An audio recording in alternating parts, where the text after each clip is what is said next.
Welcome to Nonprofit Network, powered by Stokes Auction Group. We are a group of fundraising professionals that specialize in raising funds to improve communities of all sizes. Hello and welcome to the Nonprofit Network. My name is Shelby Stokes. Kelly Schenfeld. Good afternoon, everybody. Paulie Schenfeld here. And we are here to talk fundraising. And the question of the day is, what happens when you fundraise too well? Well, we just bumped into that. We have somebody who has been a very close partner of ours for years and years recently come to us and say that they are no longer going to be at their place of employment because they've had too much success at a fundraising event. Yeah. They raised too much money. They raised too much money. So I don't want to name names, No, but we if cannot. you're looking for a good fundraiser and you're watching this, give us a call. We'd love to put you in touch with somebody.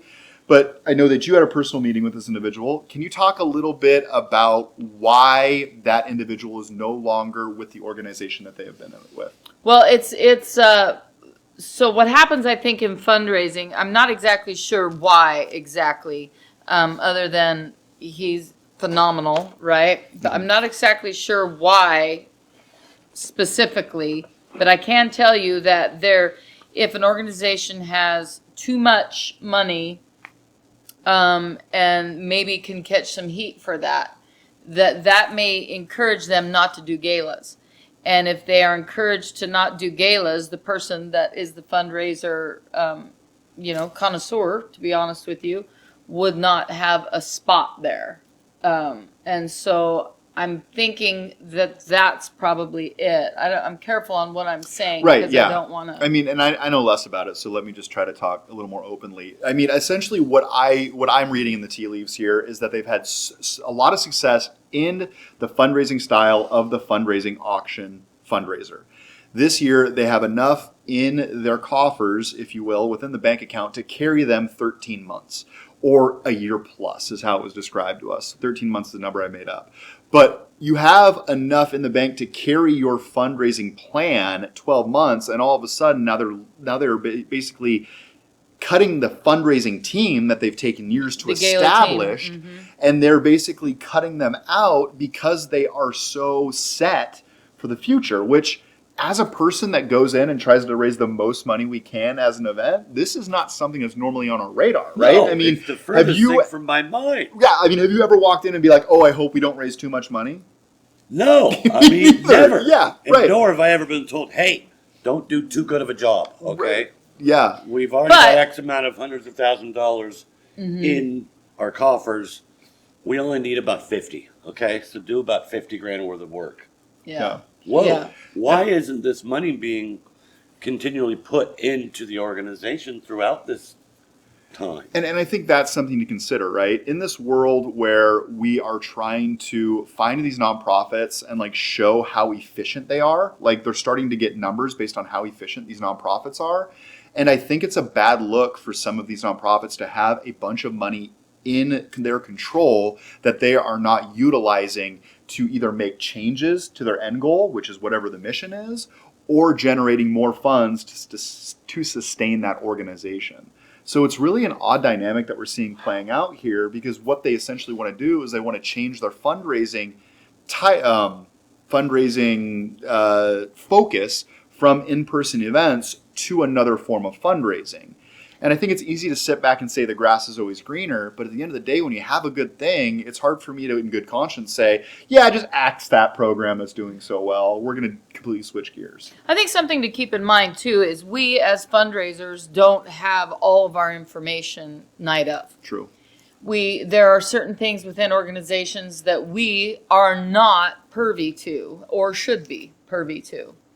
So know that when you go to raise funds, there are always back behind the scenes things going on, different numbers, different programming for all organizations, all of them that we do. So our main focus as auction teams is to get in there and do the best that we can to raise the most money that we can.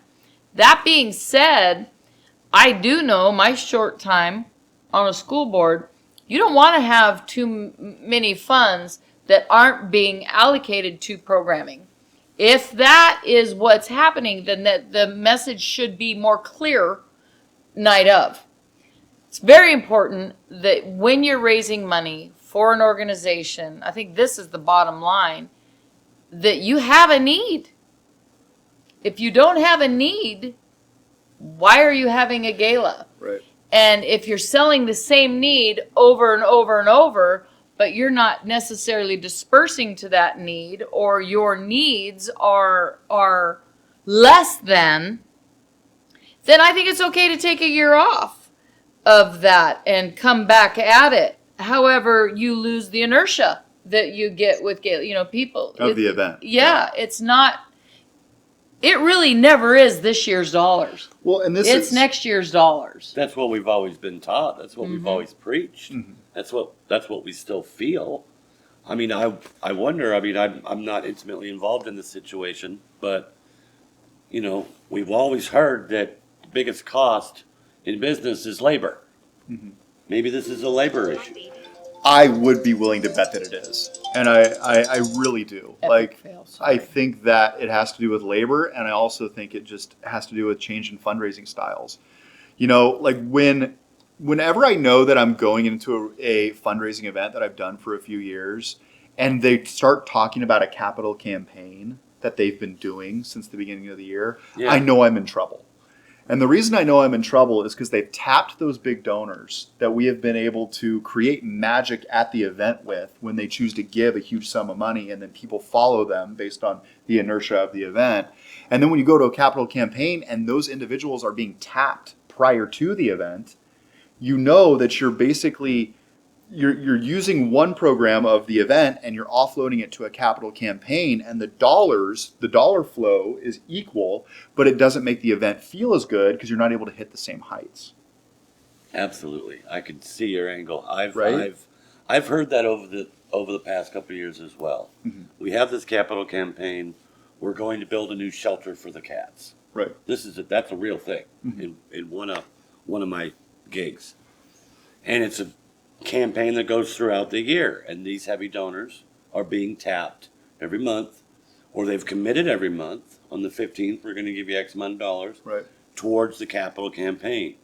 And fast forward to the springtime when the gig is, now those people have already been tapped, and you lose that fire or that spark that you're describing of getting Kelly to donate her monthly stipend one night. If you're going to give me $5,000 a month for 10 months, Oh. I want to get it on the night and live that experience, right? And then Kelly giving inspires other people to donate in the room.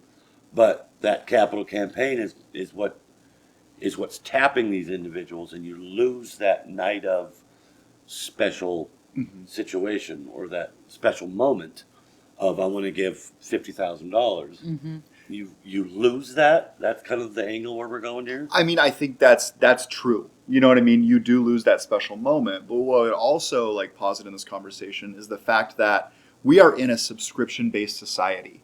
And if you can get people to sign up to give you $15 a month for the next umpteen months, there's a higher chance that they're going to hold on to that subscription, and you're going to be able to bump it up because the holidays came around and they bumped it up. Right. So, I mean, you look at software as a service, any of the Netflix, Amazon Primes of the world, they want your monthly sub because they can plan on that income coming in. They know the chances of that subscription falling off is pretty low, whereas the one-time event is more of a roll the dice situation for them. So I think that this board in particular, in the example that we're discussing, is probably looking at the risk and where they are, and they think, okay, let's try something new now. Everyone's going to this fundraising format. Let's try it on. Sure. And new is okay. New is okay. I would agree, right? I would agree because I know we've kind of danced. We start with what happens when a fundraiser is too successful. Now you have an excess of funds, and now you can start building that dream board and taking some of those higher end goals. If the board that is kind of overseeing that organization gets pushed in another direction or has a different life experience that isn't event fundraising based, don't be surprised if they push in that direction. Right? Don't be surprised that if they have government relations, they do start writing grants.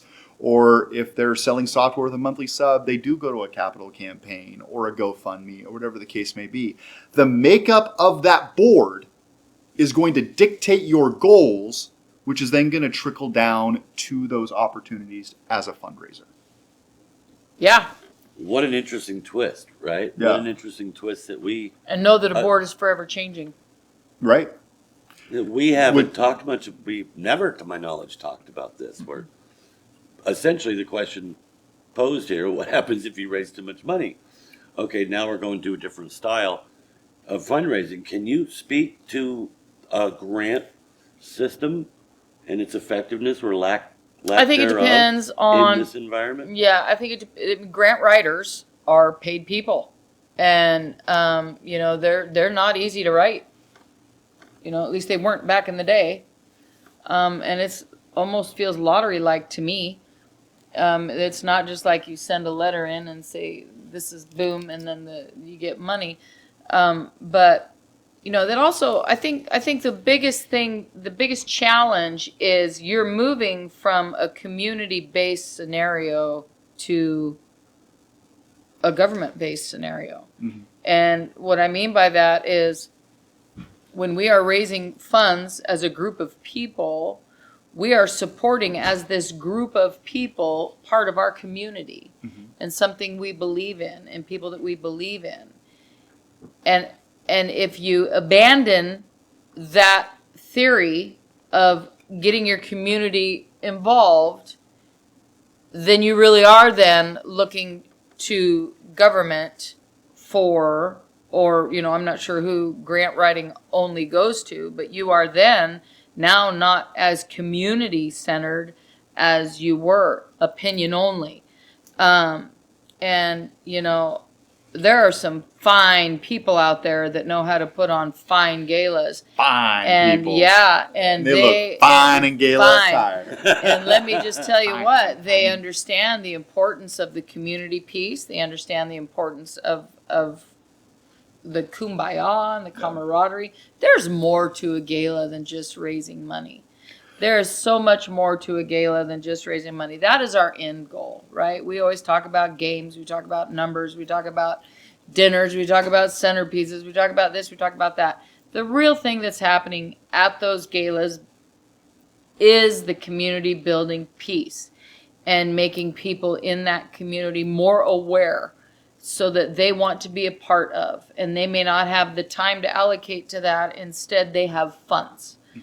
And that is a community having a hold in, an actual, they're also responsible for what's going on there. And they feel, that's what I think the difference between grant writing and fundraising would be. Because grant writing is still, I guess, a form of fundraising. You're raising funds, but it's not the community-based. Most organizations that we deal with, I would say, if not all, I mean, we do only a couple, are community-based things, whether it's childhood cancer, diabetes, Right. Working with, the have-nots. But see, I would argue that the fundraising event stems from the fact that there is a community there to engage. Mm-hmm. And by that I mean, depending on your organization, fundraising events or auctions, in our example, work best when you have a group of people that just want to do something for good, right? So it's more grassroots, it's more family members, it's more community-based. But if your organization is more medical-based, then you're going to have a better opportunity to write grants and get them, I would imagine. Furthermore, like I know there's government grants. I believe there's a lot of corporate grants, which is where a lot of this money is coming from. Amazon moves into town. Let's help the community, right? I think that is what's happening. So I think you really got to take a look at what your goal is. Like, is your goal to unite a community? In that case, a fundraising event makes sense. If your goal is to gain monies elsewhere based on your organization's mission, then I think it's completely understandable to go in different directions. I agree. Yeah, and take advantage of those grant programs for the cancer, for the Alzheimer's, because those government grants probably do exist based on that healthcare type fundraising event. I want to Fair to say? fair to say. And I want to just give a huge shout out to, and we've had some hard people to work with, and we've had some easy people to work with. I'm But sitting right here, Kelly. Jeez. I Don't wanna- act like I can't Right. hear you. I want to shout out to the people that put these galas together. Yeah. If you're watching and you've been one of the people that we've worked with, we have been so appreciative of everything you do, because your future is forever going to be based on the change of the board Yeah. and who that brings in. And that is very difficult. So keep doing too good, keep raising too much money, keep having the thought that the community piece is the right move, because it is, because we are in a society right now that is so quick to separate themselves and better, these people are better than these people. And this is not true. So a gala brings all levels together. That's why we have $50,000 donations and $100 donations. Those are equally important people, because $100 to one person might be a lot of money, Sure. and 50,000 might not be very much money. So keep doing it. Understand that boards do direct your future, and that's just the nature of the beast. But man, keep doing things. Yeah. Paul, you have anything to add? I think we're gonna wind Well, it down. I think maybe there's a fine line between both. Maybe there is a fine line between taking advantage of government grant programs and still maintaining that community connection. Yeah, I don't think it has to be one or the other. I think it should be both. I mean, that would have been my vote. I mean, if you have momentum behind an event and it's doing well, It should be both. I would not want to throw the baby out with the bathwater, but I'm also Yeah. not a multi-billionaire either, so Yeah, maybe I have exactly. I'd no hate leg to to see- stand on. I'd hate to see one dominate the traditional community-based event, just because a grant exists out there to, help us build a new building, and we can take advantage of this grant. That means we don't need our fundraising team. That means we don't need our fundraiser. That means we don't need you. That's right. We're Yeah. next. And like, the part of this is like us kind of reeling from having a good friend that was let go at something they were very, very good at. And I really imagine that there are many people sitting on boards trying to figure out how best to future-proof themselves. I feel like there could be a storm coming on in terms of like our economy and what's happening. Been saying that for 24 months, if not better. So here I am again. But it is coming. But it feels like it's coming. But what I'd like to say is, if you are out there doing a fundraiser, really know that you are raising money for the right reasons, right? Whatever your goal is in terms of how much you'd like to raise and what you would like to accomplish, keep that in the forefront of your mind. And if you're able to communicate that to your board of directors or your chairman, like that is really where you are going to be best utilized. I think, to your point, you also have to watch how that board continues to churn and change and the backgrounds of these individuals. If you are somebody that is specialized in event-based fundraising and now the board is a whole different makeup and going away from the event-based, I would figure out a way how to supplement what you're doing with what is going to make sense to your board. And I think that is a really good way to attack your end goal, which is to raise the most money for the organization that you can and hit those goals. So keep an eye on how all the pieces are changing.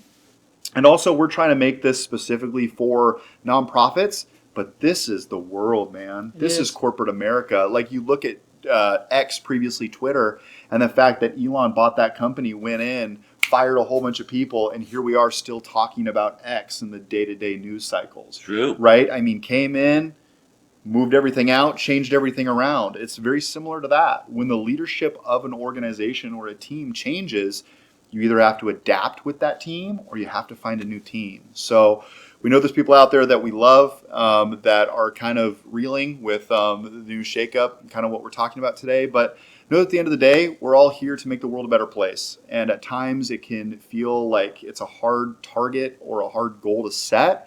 But I firmly believe that what keeps us moving forward is doing better in this world and helping others and making it a better place. Absolutely. And hopefully that'll never change. I agree. Yeah, I agree. that's my hope. That's my hope. Well, it's we're running into the holidays here pretty quick, but we appreciate you hanging out with us this week and every week. You guys, anything to add before we? I don't think so. Merry Christmas. Merry Christmas, Happy Holidays, Happy New Year. Happy Festivus. Here comes 2024. Merry It'll be a good Christmas, Happy Holidays, and the Festivus for the rest of us. Festivus for the rest of us. Thanks for joining us today, guys. All right, Jake. Take care. Bye-bye. Bye.